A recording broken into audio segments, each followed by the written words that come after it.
That was a strong showing of a Tinker team, the first match after our break on this 6th day of Alliance Tournament 12. I'm CCP Gargant, joined here by Bacchanalian, CCP Fozzie, and Fee-Fi-Fo Fum, I smell the blood of an Englishman. Yes, I appreciated the tea comments earlier. That was fantastic. I was giggling in the waiting room out there. I think Gargant is still a little bit sore when your country invaded and easily conquered his. Ooh! Well, to be fair, most countries have that problem. Yeah. Apoth me, welcome back. Yes. So that match. Do we have to? You like Tinkers, go on. Well, okay, so that match highlighted yet another reason that I haven't talked about why I don't like Tinkers. It means we have to listen to CCP Rise and Sir Squeebles talk forever. Now, that said, they brought up the Vargar, and I wanted to talk about that a little bit, because Sir Squeebles actually put together a wonderful list of research of what all these teams have brought. And in every single match MIF has been a part of, they have brought Sleipnirs until this one. And in the first match, they brought Fleet Foons. So they're perhaps skill point biased towards Mimitar ships, and that would explain the Vargar. Other than that, the Helas, I think, were banned out, so that was the other thing. They brought Sleipnir Hela the last 2 times. So I'm wondering if maybe Devil's Warrior showed up thinking they were going to see something like Sleipnir based, because that's what we've seen in every other match by MIF. And yeah, MIF showing the strength of that Marauder plus Tinker setup. A Tinker without the Marauder there might have been vulnerable to those damps if they could have gotten damps across the whole team. But in this case, they were able to just apply this, assign the drones to the Vargar. Vargar can send them after whoever they want. I think this match is a really good case study for Tinkers. We've seen a lot of Tinkers over the tournament. I mean, Back hasn't been particularly happy about that, but we've seen some Tinkers go amazingly well and some Tinkers fail catastrophically. And sometimes that hasn't just been because of what they're against. It's because, as we said before, they're such a high skill setup. They are so hard to fly, especially for that logistics pilot, that the teams that do them well do them really well, and they are the toughest teams to beat. They can be very tough. I think Tinkers get a bit of a bad rap. What I think Bach hates more than actually just hating Tinkers is low DPS Low teams. DPS, drives me And nuts. so this team actually did just a fine job of killing things, and it ended the match as fast as a lot of other non-Tinker teams would have. Yeah, I think it's not just the low DPS, it's the fact that nothing on the Tinker team dies if it's executed properly. So you have a very lopsided match that's hard to commentate because everything's dying on one side. The match is determined pretty early on, and it's just like, well, we got 6 more minutes of ships exploding. So I don't know. To credit to Tinker pilots, it is a very hard thing to do. They do a very good job of it when it's executed well, and so I do give credit for that. I just have a personal stylistic distaste for it. Let's bring up the results screen to see a bit more about this. I also like that CCP Rise appears to have been correct in his questions earlier when he was talking about that we might see more Marauders now. Yes, indeed. Marauders, very, very solid. Like Lee said, in a very damp-heavy environment. And this is about as damp-heavy an environment as you're going to find. This is about as wet as you get. Yeah, and so yeah, very kind of clear, dominating victory for MIF. Managed to keep their whole team alive. And of course, the great thing about these Marauder plus Tinker teams is that even if the Tinker falls apart, you still have Marauder. So if they managed to just get some good kills in while the Tango is alive, even if they'd lost it, the Marauder still could have potentially ended the match for them on a high note. I mean, Marauders tank so well. I mean, the only real way to deal with a Marauder when you've got a low number of pilots is a really strong newt base. And for example, if you look at the Devil's team, newts, not so much, really. No, I mean, you have the ability to put them on the rattlesnakes, though in this case, the rattlesnakes stayed at pretty high range. And then other than that, yeah, there's not going to be a lot of opportunities for them. Well, I mentioned a little bit before the match, but that the bans of the 2 armor logistics might suggest that a team being a bit of afraid of newts, because a lot of the really good newting platforms are armor.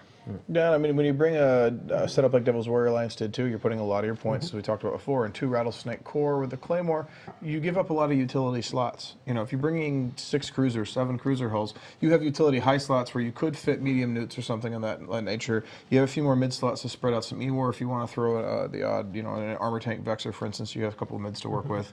And their setup here really doesn't have that. I mean, most of your mid slots in this setup are probably dedicated to tank.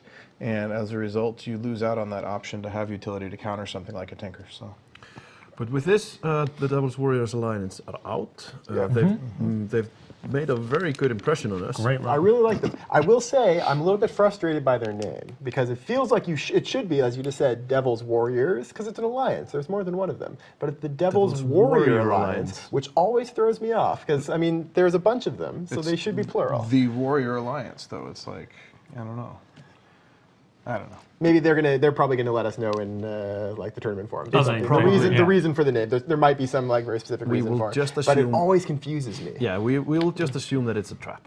So moving on to the next match, we have the 4th District against Pasta Syndicate.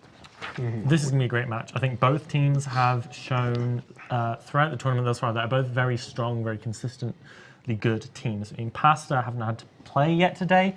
They've shown some great matches before. 4th District, we saw, I believe, The earlier CVA today, set up they against played against CVA. They took down that CVA Sacrilege Damnation comp. Sorry, yeah. And on that note, the 4th District banned out the Gila and the Heretic, while Pasta banned out the Sacrilege and the Proteus. So it sounds like 4th District are afraid of having their support destroyed, Sounds like it. right? And what were the two? Sacrilege and Proteus. Sacrilege and Proteus. Okay, that makes sense. So They don't wanna Proteus see is that another ship that actually we saw get banned against 4th earlier. It was banned against them their last match as well today.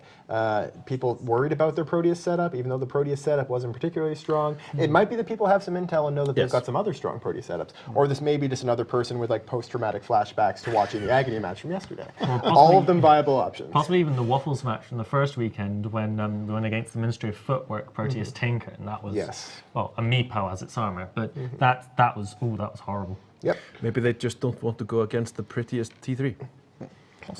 Could be. One of the interesting things to notice here with the Pasta, one of the setups they brought was a Armageddon EOS combination setup, and that is wide open right now. There's really no reason for them not to be able to bring that. So it could be with the bans that maybe that's what 4th District is expecting to see, or that's what they want to see.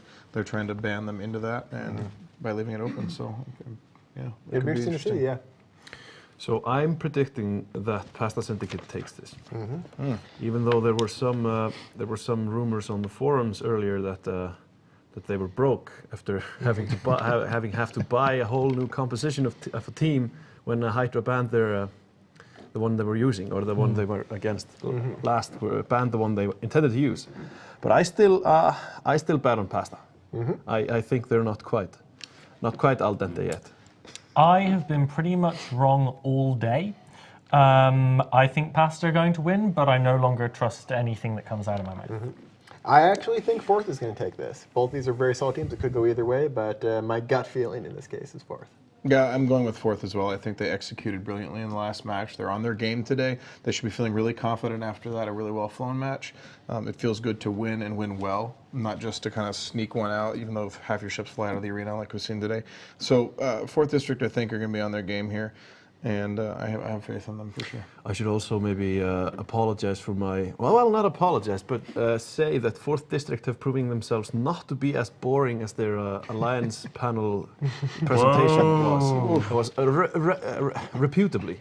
Right, the reputation of that was that it was a very boring one. So you're just like repeating the reputation. Yes, the reputation is that before entering these matches, but they've shown us wrong. Like watching them beat, who did they beat? Sleeper Social Sleeper Club. Social Club. No slash. Yeah, that was a very convincing victory. Yeah. So I don't think we should count them out just yet, at least. And I think they still have a lot to prove, of course, going through past the Syndicate, and then next weekend they'd probably end up against MIF. Yeah, we'll have to see. Yeah, I mean, there's a really long road ahead of all these teams in the elimination bracket if they want to make it further. But we do have, at this point, all good teams left. These guys are all doing. How many matches is from here on? Let's say your 4th District. How many matches do you have left to get to the final? I don't recall. I'd have to do math for that. To get to the final, How many opponents do you face? How's that? Because I know there's some series coming up later on where it's best of 5. Quite a lot. Yeah, it's someone can look at the bracket and get a better look at it there. But yeah, we're still a ways away, so it's going to definitely be a long road for anyone at this point in the losers bracket. Yeah, it's a long road. It's the man mode, I call it. I still don't know if the match is ready, so... well, in the meantime, actually, it's been something we've wanted to talk a little bit about. Bakaniel, you've got an event coming up in a little bit. Want to tell us a bit about that? I do. I'm working with the... I think we are ready to go to the match, in fact, so we'll jump in on that a little later. That's okay. Off we go.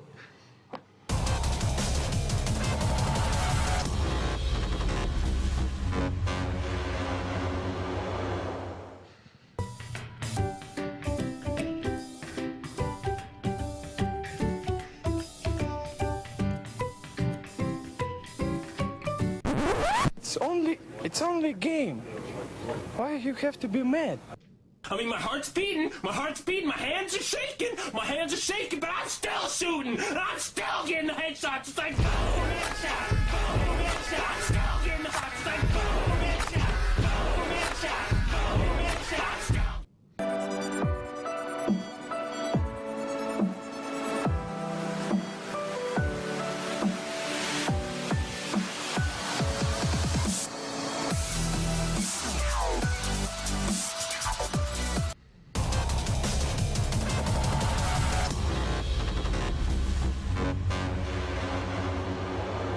Hey guys, welcome back to the action where we're about to see Pasta Syndicate fight against 4th District, even though when asked if they were ready, Pasta Syndicate said, "We will never be ready in local."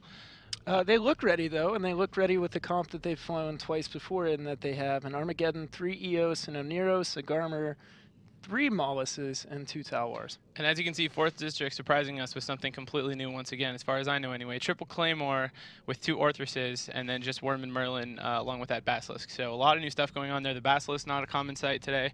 Right. And no Molluses, just a lot of damage there in the support wing, even though there might be a little bit of damps. But I don't know, really interesting match. Who do you think's got a good shot here? I think triple command ship against the Geddon is really tough.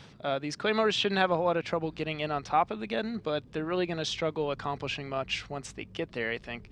The Claymore can put out some decent damage if it's fit for damage, and I'm sure it is here. But if even one of those Claymores goes down, that's one set of links off the field. I have a feeling these EOSs are probably going to want to get rid of the Orthruses to help support their Frigg wing. And it looks like there is a web already on Tyrolis in the Orthrus, so if these EOS can get damage on him, sink him, protect their own Molluses, it'll make everybody's lives a lot easier on the Pasta side.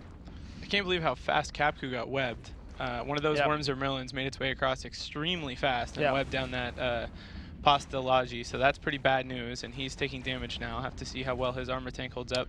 They're also going after some of that support. One of the really strong things about, well, I guess both teams are pretty equal, actually, having a lot of anti-support available, but the Orthruses, of course, are whoa, look at that Orthrus. Yeah, and so XII and the Maulus died. He didn't even catch reps until the very end, but they traded essentially for Tyrolis in the Orthrus, which is great. That possibly is what killed that Maulus in the first place. Looks like the primary now for 4th District is going to be the EOS of Steel Castles, I can say that one. He's just now hitting armor, though, and strangely that Oneros dropped the web somehow and is now coasting around. That's crazy how fast that Orthus went down. Of course, a lot of delay between damage getting from one target to the next is why it suddenly appeared. The EOS is running heavy drones. It takes them a little while to get there, but man, the Claymore melting as well, just going down super fast. Yeah, and you only see newts applied to Liddell, so either he's the only one in range, which I find very unlikely, and in fact it looks like he's not the only one in range, but so this Geddon is focusing all of his cap pressure in on one Claymore, definitely turning off his hardener, making his life very difficult. Yeah. And short-lived, really. So Liddell about to go down. The other really interesting factor here is that the 4th District Basilisk has just not been able to get reps active. He's damped, of course, by those Molluses, but it's surprising he hasn't moved into range where he's able to support those Claymores. He's kind of way off on his own. Yeah, he's way off. He's not slightly off. He's like way not off. even making an attempt to get in and rep those Claymores, which is really strange. Well, if I were betting, I would say probably the Bazzi was relying on these Orthrus to go ahead and clean up Pasta's Frigg wing, so then he could move in and not risk getting scrammed underneath of that Armageddon. To Pasta's credit, as another Orthrus goes down, they've positioned this Armageddon right between the bulk of the 4th District team and that Basilisk. So for him to make his way across the field to actually support the team and get past the damps, he literally has to fly over top of the Armageddon, which means he probably just gets neuted, pinned down, and killed. So he's in a really tough spot. He needs to fly a big circle around the arena to get back to his team, and he's only moving 200 meters a second, so that circle will probably take quite a bit of time. In the meanwhile, Trony and the Claymore, also low shields, definitely going to go down. There are newts on the Basilisk. I don't know what from, but presumably probably the Geddon. I think he's now gotten into range. Yeah. It's the only thing anywhere near the Basilisk. Well, I mean, at some point he had to come in. So the support war didn't go how they wanted it to go, and he couldn't come in safely, but he had to come in all together, or all the same. And that second Claymore down, so this is a really strong performance by Pasta. It is just the Pasta getting newts on that Basilisk. I think it's really impressive they were able to get this positioning situation where they have the entire 4th District team, like the Claymores and the Orthruses, separated away from their own Basilisk by this Armageddon. I don't really know how they managed to pull that off, but it's really well done. That's part of the power, I think, of this Geddon setup. Like I said, they've flown this now twice before, if I'm not mistaken. And that Geddon's newts are this big sphere of pseudo safety, I guess. Yeah. And those EOS can project out really well from inside that sphere of newts, so it's really difficult. And the Claymore not being something that can project huge damage over long range, I mean, it has to get within a reasonable distance. I would almost guess these could even be ham Claymores, but I don't know that. And I mean, 4th District just crumbling here. They lost their 3rd Claymore. They lost to Merlin as well, and now you can see webs as well as newts on that Basilisk. I'm sure he'll go down super quick once those heavy drones get there. Their support wing will fold as well. Really, really strong, actually. Pasta, you are ready, I think. I am ready. What? Pasta's ready. Oh, yeah. No, I'd say they're ready. I'd say they're ready with this comp. They really haven't had to step too far outside the box, but why would you if this works? Especially if you're broke. Right, and they interestingly banned out Sacrilege Proteus. The Sacrilege at least kind of makes sense. They don't want 4th District to bring the Amar team back that they from last match. Just they know they can fly that and that they feel comfortable with it. And I guess it'd be fine against this setup. It doesn't have any cap-dependent weapons or anything, so I don't know. But yeah, I mean, I think that must be the reason for that ban. It's just that they brought it before. So Executus Primus just now died, but was in like 5% structure for the past minute. They did manage to get a kill on a Garmer. Did they? Yeah. Oh, yeah, they did. Angel Wolf 99 died somewhere in there. It had to have been to the worms. It's the only thing that it can still project damage. Merlin down now, and it doesn't look like it's going to be long before this last worm gets caught, and he is indeed already caught. So that was pretty impressive. I mean, I would say be careful of bringing the same comp too many times. Yeah. But they were confident going in, and it paid off. At least good job executing with the comp. Yeah, they're really comfortable with that. They did really well with this setup. So nice job, Pasta. We'll see them again a bit later. And 4th District, we will not, because this is, of course, the elimination bracket, and they are now done. With that, we'll go back to the commentators at the desk.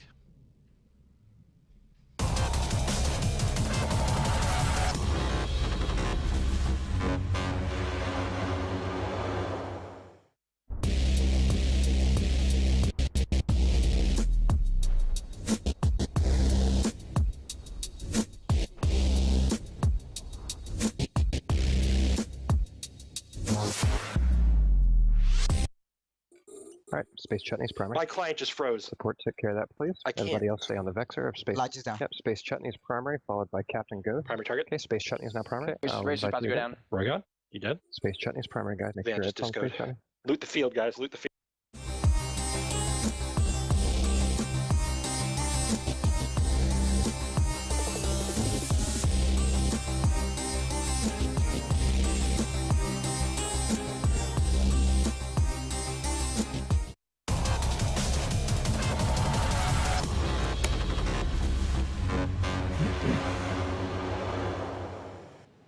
Pasta showing that they are a mouthful, and maybe the 4th District bit off a little bit more than they could chew.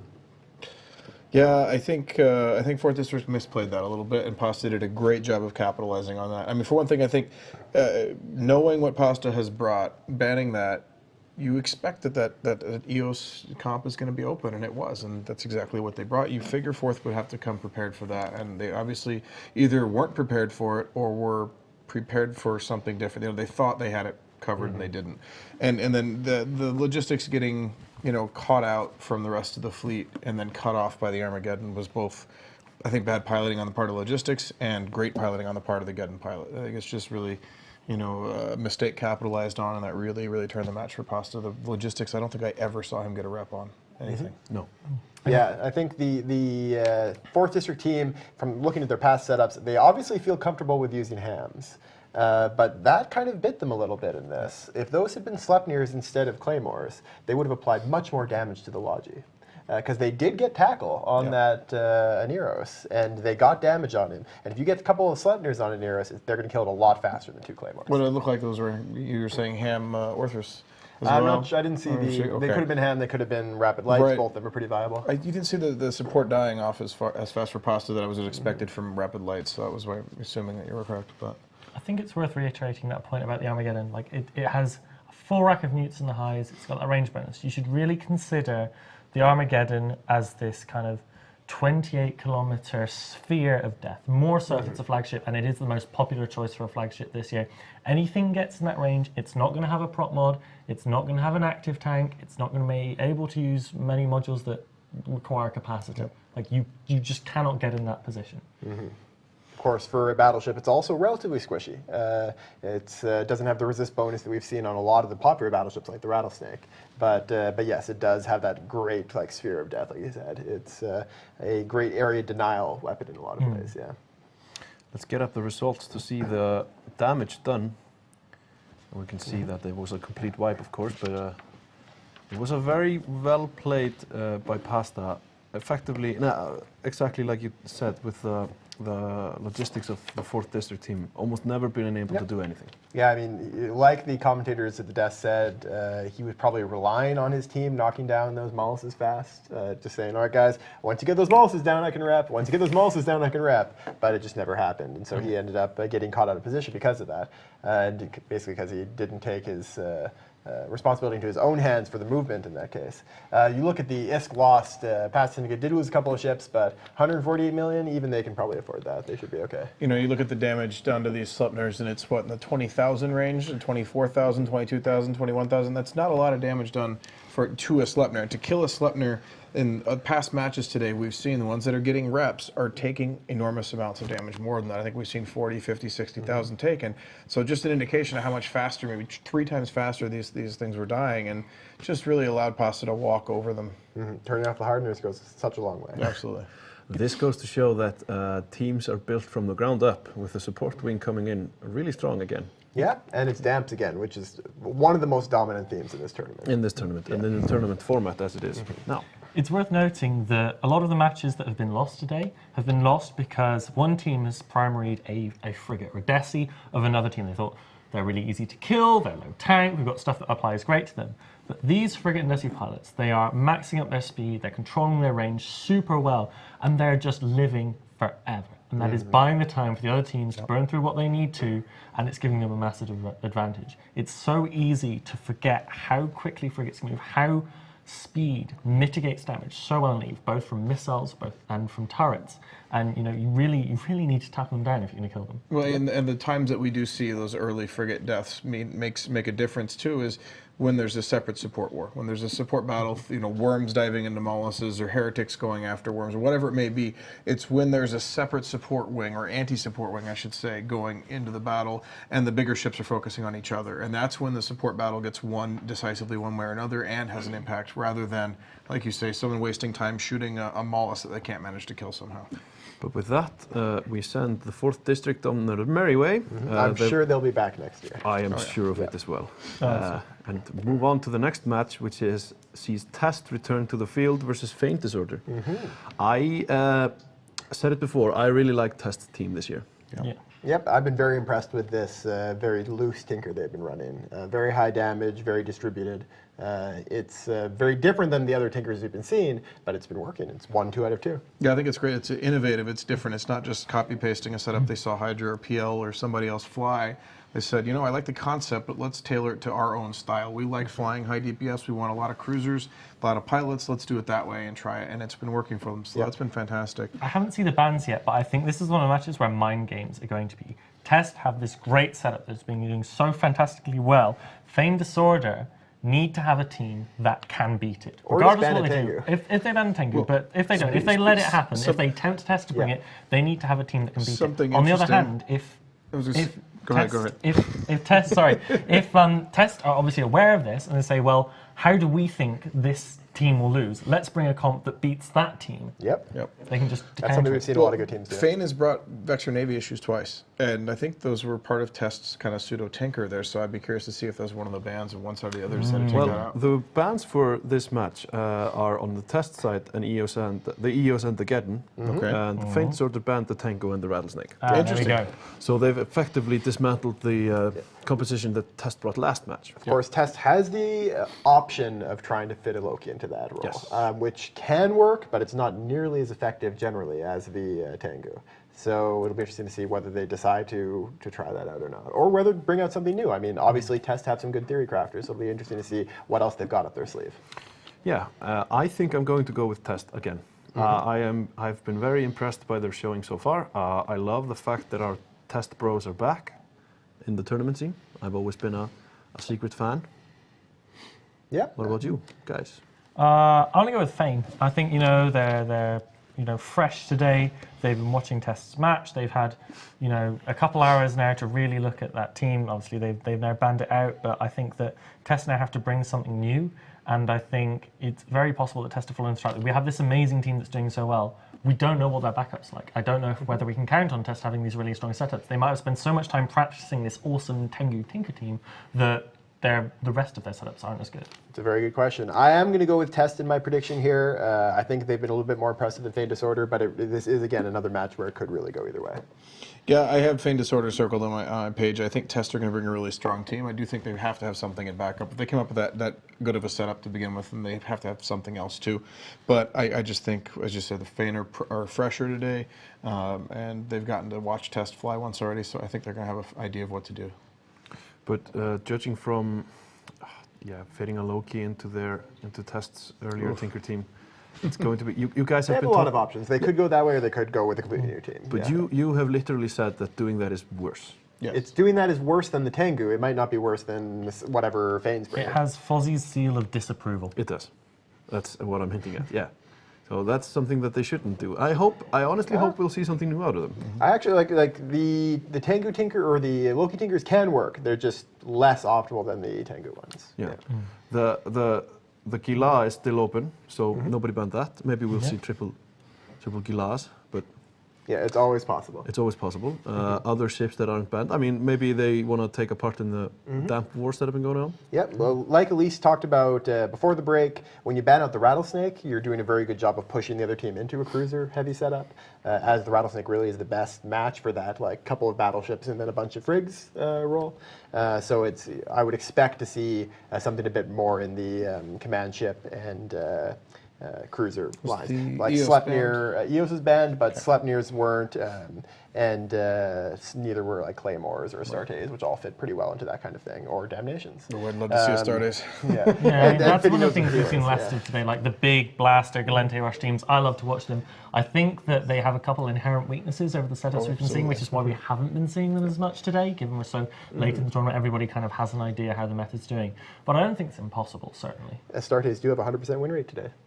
Yeah. That is And impressive. we've seen Rail Astartes in the past, so those do handle the mid-range stuff. And they They actually have do a lot of surprising trouble tracking damage. at close range, though. That is true. But they do a ton of damage, yes. Right, but if you're going up against a mid-range or long-range setup, then just Astarte Rails maybe. Yep. Who knows? But before we go into the match, I want to sort of address you people who are watching and maybe not be playing right now or want to. You can get a 14-day trial from below the feed itself from our webpage. There's a Circle of Two activation down offer. there somewhere? Yeah, down there somewhere. You can get a Circle of Two activation program going on. Power of 2, you mean? Power of Two? Circle of Two. We're just naming our promotions after tournament teams. Let's not. They lost, so let's Yeah. not. That's not a strong move. We've also got a reactivation campaign going for people who lapsed before the first